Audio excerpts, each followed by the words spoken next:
Ауруханаға өлімші күйде өзі жеткізген Талдықорғанда күйеуінің қолынан қаза тапқан Айзат Жуманованың өліміне қатысты сот жалғасуда. Бүгін айыпталушы марқұмды өлтіру ойында болмағанын айтып ақталды. Ал жанжалға қызғаныш себеп болыпты. Сараптама қорытындысына сәйкес келіншектің өлімі бас ми жарақатынан болған. Сот отырысына Назерке Ержанқызы қатысып келді. Марқұмның жақындарының айтуынша, айыпталушы әйелін ұрып соғып қана қоймай, тіпті тістерінде сындырған. Ал Айбар Жанболаттың өзі кінәсін жартылай ғана мойындап отыр. Ол адам өлтіруді жоспарламағанын, тек әйелін бірнеше рет шапалақпен ұрғанын алға тартты. Айыпталушы сөзін марқұм келіншегінің ата-анасынан кешірім сұраудан бастады. Айтуынша, жанжалға әлдекімнің телефон қоңырауы себеп болған.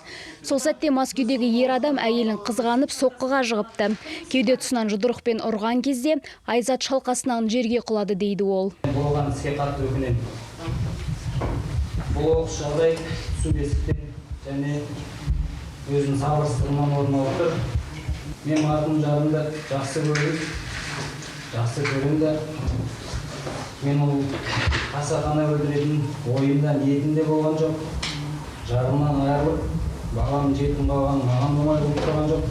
Бүгінгі сот отырысында марқұмның өмірінің соңғы сәттері бейнеленген жантүршігерлік видео көрсетілді.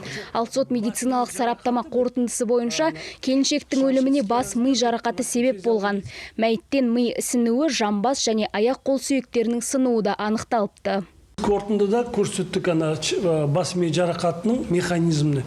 Ой жерде біздің көрсетуіміз бойынша басқа соның ішінде бетке түсілген бірнеше жарақаттың сосын шөде жағынан бас сүйек сынған ғой, сынып бас сүйегінің асты жағына өтіп кеткен основание дейді. Соның бәрін комбинация дейді, совокупность бәрін қосып бір бас ми жарақат деп есептелді. Оның бәрі қатты доғал заттардікі әсерінен пайда болып тұр. Сараптама қорытындысы әйелді күйеуі атпен сүйреген деген ақпаратты растаған жоқ. Сондай-ақ марқұмның жүктілігі болмағаны анықталды. Назерке Ержанқызы, Дидар Елеу, КТК, Жетісу облысы.